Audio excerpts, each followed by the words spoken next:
بسم اللہ الرحمن الرحیم۔ اسٹیج پر تشریف فرما معزز سامعین اور یہاں سے لے کر وہ پیچھے تک حاضرین جلسہ، میری صحت ٹھیک نہیں ہے اور میں کل اس لیے نہیں آیا تھا کہ مجھے کچھ کہنا پڑے گا، البتہ یہ تھا کہ قاسم علوم کا ایک مثالی جلسہ ہونے والا ہے، سعید یہاں ہے نہیں، وہ سفر میں ہے، تو یوں سمجھے کہ متبادل نہ ہونے کی وجہ سے میں بس یہ کہوں گا کہ ایک وقت تھا جب میں دارالعلوم دیوبند میں پڑھتا تھا تو گھر آیا، مسجد وغیرہ کا مسئلہ نہیں تھا تو مسجد بازار والی میں ہی جمعہ پڑھنے کا اتفاق ہوا۔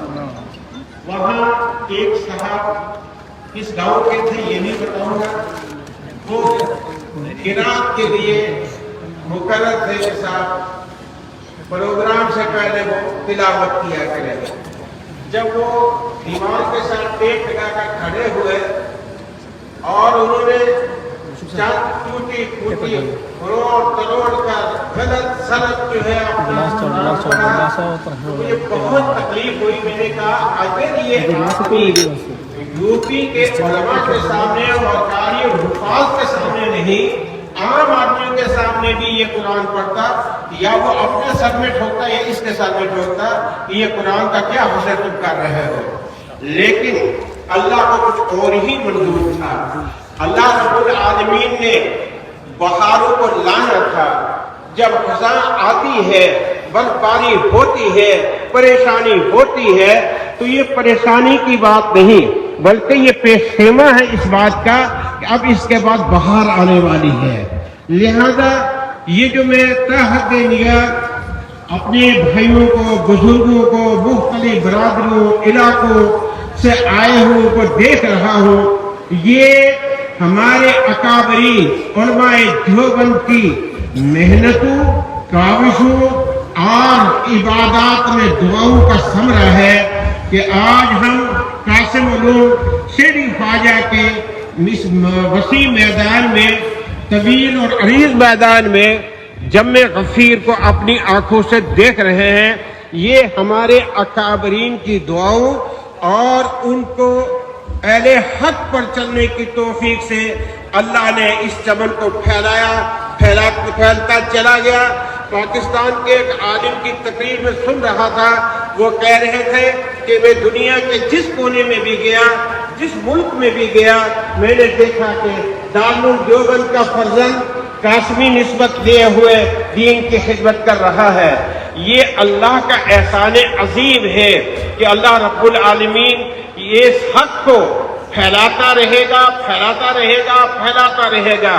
ہمارے اکابرین نے ہندوستان سے میرے یہ عزیز ایک پہلے کہہ رہے تھے کہ یہاں سے انگریزوں کو بھاگ نکلنے میں علماء دیوبند کی قربانیاں لگی ہیں، خون بہایا گیا ہے، در بدر ہوئے ہیں۔ کون سی قربانی وہ ہے جو علماء دیوبند نے نہیں دی؟ غلط ہے کہ آج تاریخ کو مست کر کے پیش کیا جا رہا ہے۔ اگر علماء دیوبند نے قربانیاں نہ دی ہوتی، اپنے خون نہ بہایا ہوتا، تو کوئی کتنے بھی دعوے کرے، میں اس کو ماننے کے لیے قطعاً تیار نہیں کہ علماء دیوبند کے سامنے ایک ہی بات تھی کہ اگر ہم نے وقت کی نبض کو نہ پہچانا تو وقت آئے گا کہ یہاں اللہ کا نام لینے والا کوئی نہیں ہوگا۔ اس لیے جو جانوں کے نذرانے پیش کیے اور اسلام کو اس ہندوستان کے اندر باقی رکھا گیا۔ اگر علماء دیوبند قربانی نہ دیتے، میں دعوے سے کہتا ہوں کہ ملک کبھی آزاد نہیں ہو سکتا تھا۔ ان کے سامنے جانوں کا قربان کرنا بہت آسان تھا، بہت آسان تھا، بہت آسان تھا۔ جو آپ ہمارے اکابرین میں سے ایک صاحب یوں کہہ رہے تھے کہ اگر آسمان سے فرشتہ اترے اور اتر کر قطب مینار کی چوٹی پر آ کر آواز لگا لے اور یہ کہے کہ تم آزادی لے لو، لیکن یہ جو بھائی چارہ ہندو، مسلمان، سکھ اور پھر مسلمانوں میں مختلف طبقات کے لوگ، ان سب کا ایک جگہ ہونا کہنا چھوڑ دو۔ انہوں نے کہا تھا کہ میں سب کچھ قربان کر سکتا ہوں لیکن بھائی چارے کو کبھی میں خیر بات نہیں کہہ سکتا۔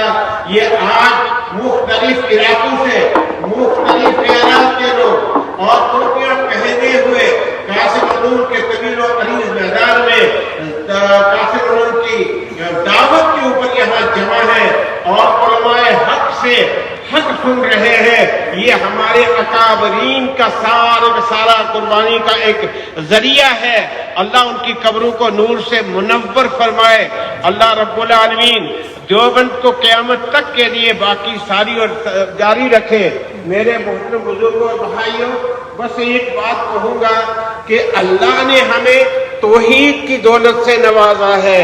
توحید کے مقابلے میں شرک ہے، کبھی بھولے سے جو ہے کوئی شرک کی بات نہ کرنا۔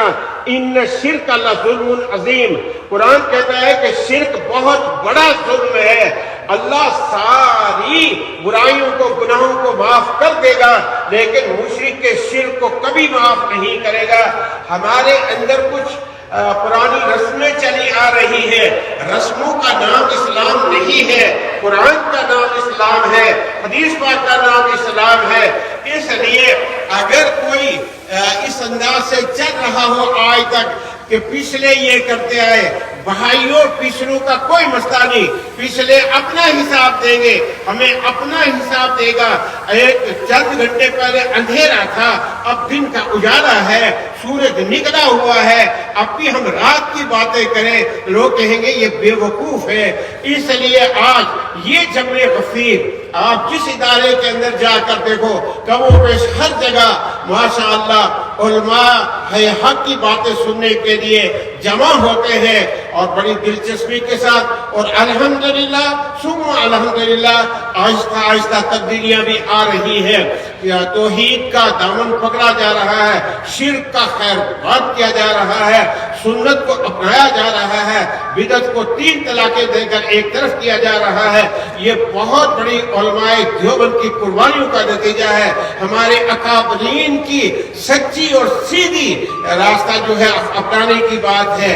ہمارے دارالعلوم دیوبند میں ایک وقت آیا جب وہاں خزانے میں پیسے ختم ہو گئے، اس وقت کے محتم صاحب نور اللہ مرکزہ نے اساتذہ اور ملازمین کو بلا کر کہا کہ دیکھو ایک بات کہنے کے لیے میں نے تمہیں جمع کیا ہے، خزانے میں جو ہے پیسے ختم ہو گئے ہیں، لہذا تنخواہ کے لیے کوئی بندوبست نہیں ہے، تم میں سے جو رہنا چاہے وہ رہے اور جو جانا چاہے اس کو ہماری طرف سے اجازت ہے۔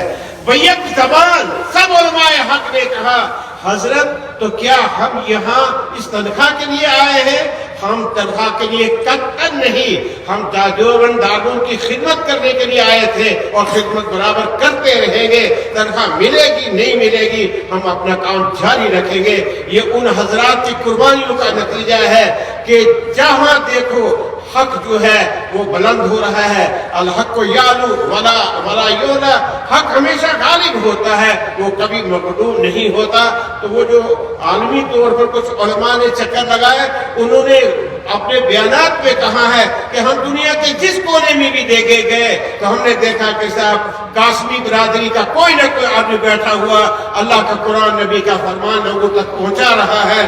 یہ ان کی قربانیاں ہیں اور اللہ نے ہمارے ان علاقوں پر بھی رحمت کی بارش برسائی ہے، اور یہ سفید ٹوپیاں اور جماعتوں میں جانا، مدارس کی خدمت کرنا، مدارس سے جڑنا، علماء سے اپنا تعلق قائم کرنا، جس کی وجہ سے اللہ نے ہمارے اس علاقے پر کچھ راجوری پر بھی رحم کیا ہے۔ اس لیے میں آپ سب کو مبارکباد دیتا ہوں کہ حق ہے، حق ہے، حق ہے، علماء دیوبند کی قربانیاں حق ہیں۔ اپنا جڑے رہو، بچوں کو مدارس میں بھیجو اور باقی جماعتوں میں نکلو، انشاءاللہ ثم انشاءاللہ جس طرح سے دنیا میں باعزت ہے ایسے ہی مرنے کے بعد آخرت میں بھی اللہ سب کو باعزت رکھے اور جنت نصیب فرمائے۔ اللہ رب العالمین کہنے سننے سے زیادہ عمل کی توفیق عطا فرمائے۔ وآخر دعوانا ان الحمد للہ رب العالمین۔